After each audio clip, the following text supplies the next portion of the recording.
অৰূপ কুমাৰ দে ডাঙৰীয়াক সকীয়াই দিব বিচাৰিছো যে বিটিচি অঞ্চলত বৰ্তমান শান্তি বিৰাজ কৰিছে বিভিন্নজনে কয়, কিন্তু এই শান্তিৰ মাজত যাতে অশান্তিৰ সৃষ্টি কৰাৰ চেষ্টা আপুনি নকৰে, আৰু তেনেকুৱা যদি আপুনি কৰিব বিচাৰে আপোনাৰ বিৰুদ্ধে কিন্তু আমি ৰাজপথত ওলাই আহিবলৈ আমি বাধ্য হ'ম। লগতে আৰু এটা কথা ক'ব বিচাৰিছো যে বিগত কিছুদিনত আপোনালোকে দেখিছিলে যে আমাৰ বৰাকভেলীৰ এজন কিবা নাম আছিলে শিলাদিত্য, বৰাকভেলীৰ শিলাদিত্য নামৰ এজন ব্যক্তি সাম্প্ৰদায়িক হোজাই তেখেতে কিন্তু বিভিন্ন সময়ত ইছলাম ধৰ্মৰ বিৰুদ্ধে, ইছলাম ধৰ্মৰ বিভিন্ন মানুহৰ বিৰুদ্ধে কুটু মন্তব্য কৰি আহিছে। আজি কিন্তু তেখেত পাহৰণি গৰ্বত। আজি আমি ততাতৈয়াকৈ এখন সংবাদমেল সম্বোধন কৰিব লগা হ'ল এক বিশেষ কাৰণত। আমাৰ এই সংবাদমেলত উপস্থিত আছে আমাৰ ABMCৰ কোকৰাঝাৰ জিলা সমিতিৰ উপদেষ্টা আব্দুল মান্নান খান ডাঙৰীয়া, জিলা সমিতিৰ উপসভাপতি দিলৱাৰ আলী ডাঙৰীয়া, জিলা সমিতিৰ AGS হামিদুল মণ্ডল ডাঙৰীয়া, জিলা সমিতিৰ খেল সম্পাদক শুকুৰ আলী ডাঙৰীয়া, লগতে জিলা সমিতিৰ কাৰ্যনিৰ্বাহক সদস্য হাসমত আলী ডাঙৰীয়া। যে আজিৰ এই সংবাদমেল সম্বোধন কৰাৰ মূল কাৰণটো হৈছে যে যোৱাকালি দেশৰ স্বাধীনতা দিৱস উপলক্ষে BTRৰ কাৰ্যবাহী সদস্য অৰূপ কুমাৰ দে ডাঙৰীয়াই কোকৰাঝাৰৰ মাগুৰমাৰীৰ পৰা ফকিৰাগিৰাম পুৰণি বজাৰ হাইস্কুল খেলপথাৰলৈকে এখন মাৰাথন দৌৰৰ প্ৰতিযোগিতাৰ আয়োজন কৰিছিলে, আৰু এই প্ৰতিযোগিতাত 2000তকৈ অধিক যুৱক যুৱতীয়ে অংশগ্ৰহণ কৰিছিল।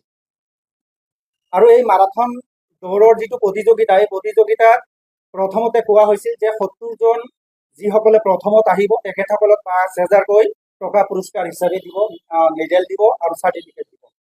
কিন্তু দুৰ্ভাগ্যজনকভাৱে যিটো প্ৰতিযোগীসকল অধিক হোৱাত যেতিয়া প্ৰতিযোগিতা শেষ হ'ল, সেইটো সময়ত BTCৰ অৰূপ কুমাৰ দে ডাঙৰীয়াই তেখেতসকলক 1,000কৈ টকা দিয়াৰ কথাহে ঘোষণা কৰিলে। ঘোষণা কৰি তাৰ পিছত BTRৰ অৰূপ কুমাৰ দে পলাই যোৱাৰ পিছত তেখেতৰ সাংগ-পাংগসকলে যিসকল প্ৰতিযোগীয়ে তাতে গৈছিলে তেখেতসকলক মাত্ৰ 500 টকা দিয়াৰ সিদ্ধান্ত গ্ৰহণ কৰিলে। আৰু 2-এজনক দিবলৈ যেতিয়া আৰম্ভ কৰিল, সেইটো সময়তে এই যুৱক যুৱতীসকলে ইমান বতাহ বৰষুণ, কালি আপোনালোকে দেখিছে বতাহ হৈছে, বৰষুণ হৈছে, লগতে যি ৰ'দ, প্ৰচণ্ড ৰ'দ গৈছে, তাৰ মাজত তেখেতসকলে দৌৰি গৈ, ইমান দূৰৰ পৰা দৌৰি গৈ তাতে উপস্থিত হৈ অকল মাত্ৰ 500 টকা দিয়াৰ ক্ষোভত তেখেতসকলে তাতে থকা পেণ্ডেল ষ্টেজ যিমানখিনি আছিলে এই যুৱক যুৱতীসকলে লণ্ডভণ্ড কৰে। আৰু লণ্ডভণ্ড কৰাৰ পিছত ৰাতি যেতিয়া হ'ল, ৰাতি BTRৰ অৰূপ কুমাৰ দে ডাঙৰীয়াই মুছলমানসকলক লক্ষ্য কৰি তেখেতৰ ফেচবুক লাইভৰ জৰিয়তে বিশেষ সম্প্ৰদায়ৰ, মুছলমান সম্প্ৰদায়ৰ 200-250 যুৱক যুৱতী তাতে গৈ এই কামখিনি কৰা বুলি তেখেতে অভিযোগ আনিলে, আৰু মুছলমানসকলৰ হকে বিভিন্ন ধৰণৰ কুটু মন্তব্য তেখেতে কৰা পৰিলক্ষিত হ'ল। অকল এই কথাই নহয়, আপোনালোকে বিগত দিনসমূহতো দেখিছে যে চিঠিলাৰ যিটো ভূমিকেন্দ্ৰিক সংঘাত হৈছিলে, এই ভূমিকেন্দ্ৰিক সংঘাতৰ সময়তো BTCৰ এই অৰূপ কুমাৰ দে ডাঙৰীয়াৰ নেতৃত্বত ভূমি দখল কৰিবলৈ যোৱাৰ পিছত তাতে কিন্তু এটা বেয়া পৰিস্থিতিৰ সৃষ্টি হৈছিলে, মাৰপিটৰ ঘটনা সংঘটিত হৈছিলে। আজি নিৰ্দোষী মানুহ, আমাৰ সংখ্যালঘু সম্প্ৰদায়ৰ কেইজনমান আজিও জেলত থাকিব লগা হৈছে। গতিকে এনেধৰণৰ এজন BTCৰ কাৰ্যবাহী সদস্য হৈ এনে মিছাৰ আশ্ৰয় লৈ যেনেদৰে আমাৰ BTC অঞ্চলত এক অসাম্প্ৰদায়িক অৱস্থাৰ মাজত সাম্প্ৰদায়িক বীজ বাষ্প ৰোপণ কৰিব বিচাৰিছে, ইয়াত আমি ABMCৰ কোকৰাঝাৰ জিলা সমিতিয়ে তীব্ৰ গৰিহণা জনাইছো, ধিক্কাৰ জনাইছো। আৰু ইতিমধ্যে আমি আমাৰ কেন্দ্ৰীয় সমিতিৰ নিৰ্দেশ মৰ্মে আমাৰ কোকৰাঝাৰ আৰক্ষী অধীক্ষক মহোদয়ৰ উপস্থিতিত অতিৰিক্ত আৰক্ষী অধীক্ষক মহোদয়ৰ ওচৰত আমি FIR দাখিল কৰিছো। আমাৰ কোকৰাঝাৰ আৰক্ষীৰ ওচৰত সম্পূৰ্ণ বিশ্বাস আৰু আস্থা আছে, আইনৰ ওপৰত সম্পূৰ্ণ আশ্বাস আৰু আস্থা আছে, নিশ্চয় তেখেতৰ ওপৰত ব্যৱস্থা গ্ৰহণ কৰিব। লগতে আৰু এটা কথা আপোনালোকক জনাব বিচাৰিছো যে যিটো কালি এই দৌৰ প্ৰতিযোগিতা হ'ল, মাৰাথন দৌৰ প্ৰতিযোগিতা হ'ল, যোৱাকালি এটা আদিবাসী সম্প্ৰদায়ৰ যুৱতীয়ে সেই দৌৰ প্ৰতিযোগিতাত অংশগ্ৰহণ কৰিছিল। তাৰ পিছত সেই ছোৱালীজনী চেঞ্চলেছ অৱস্থাত পৰি আছিল। তাৰ পিছত সেই অঞ্চলৰ মানুহে তেখেতক লৈ তাতে ফকিৰাগিৰাম যিটো হস্পিটেল আছে সেই হস্পিটেলত ভৰ্তি কৰিছিল। আৰু ভৰ্তি কৰাৰ পিছত আজিৰ দিনলৈকে ৰাতিপুৱা তেখেতে ট্ৰেইনত উঠি ঘৰমুৱা হৈছে, কিন্তু তেখেতক খবৰ লোৱাৰ এই BTCৰ জন তেখেতৰ সাংগ-পাংগসকলৰ খবৰ লোৱাৰ আহৰি পোৱা নাই। গতিকে এনেকুৱা ঘটনাৰ দ্বাৰাই আমি BTCৰ মুখ্য কাৰ্যবাহী সদস্য প্ৰমোদ বৰা ডাঙৰীয়াক প্ৰশ্ন কৰিব বিচাৰিছো যে বিভিন্ন সম্প্ৰদায় সময়ত আমাৰ BTC অঞ্চলত যিটো ঘটনা পূৰ্বতে হোৱা নাছিল, এনেকুৱা সাম্প্ৰদায়িক হিন্দু মুছলিম বিশেষ সম্প্ৰদায় এনেকুৱা পৰিস্থিতি কিন্তু কেতিয়াও আমাৰ বিটিএডি অঞ্চলত কমচে কম হোৱা নাছিলে। কিন্তু তেনেকুৱা এটা বিটিচিৰ কাৰ্যবাহী সদস্য হৈ তেনেকুৱা বিৰূপ মন্তব্য বাৰে বাৰে কৰি থকাৰ পিছতো বিটিচিৰ আমাৰ মুখ্য কাৰ্যবাহী সদস্য প্ৰমোদ বড়ো ডাঙৰীয়া আজিও কিয় নিমাত হৈ আছে, তেখেতৰ বিৰুদ্ধে কিয় ব্যৱস্থা গ্ৰহণ কৰা নাই, এই আমি প্ৰশ্ন কৰিছো।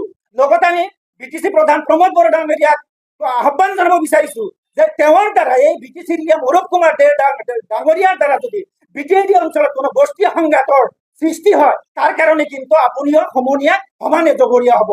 অৰূপ কুমাৰ দে ডাঙৰীয়াক সকীয়াই দিব বিচাৰিছো যে বিটিচি অঞ্চলত বৰ্তমান শান্তি বিৰাজ কৰিছে বিভিন্নজনে কয়, কিন্তু এই শান্তিৰ মাজত যাতে অশান্তিৰ বীজ সৃষ্টি কৰাৰ চেষ্টা আপুনি নকৰে, আৰু তেনেকুৱা যদি আপুনি কৰিব বিচাৰে আপোনাৰ বিৰুদ্ধে কিন্তু আমি ৰাজপথত ওলাই আহিবলৈ আমি বাধ্য হ'ম।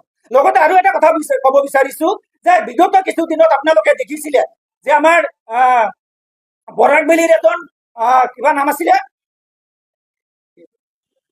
শিলাদিত্য, বৰাকভেলীৰ শিলাদিত্য নামৰ এজন ব্যক্তি সাম্প্ৰদায়িক হোজাই তেখেতে কিন্তু বিভিন্ন সময়ত ইছলাম ধৰ্মৰ বিৰুদ্ধে ইছলাম ধৰ্মৰ বিভিন্ন মানুহৰ বিৰুদ্ধে কুটু মন্তব্য কৰি আহিছে। আজি কিন্তু তেখেত পাহৰণিৰ গৰ্ভত, তেখেতৰ নাম আজি কোনেও নলয়, কাৰণ তেনেকুৱাকৈ আপুনি এদিন বিলীন হৈ যাব লাগিব। কাৰণ ৰাইজৰ ভোটত আপুনি জয়ী হৈ আৰু ৰাইজৰ ওপৰত যি ধৰণৰ কুটু মন্তব্য আগবঢ়াই আহিছে এয়া কিন্তু সহ্য কৰা নহব। আমি এবিএমচি আজি এই সংবাদমেলৰ জৰিয়তে আকৌ আপোনাক সকীয়াই দিছো, ভৱিষ্যতে এনে কথাৰ দ্বাৰা যাতে বিটিডি অঞ্চলৰ সাম্প্ৰতিক পৰিস্থিতি যাতে বেয়া কৰাৰ চেষ্টা আপুনি নকৰে।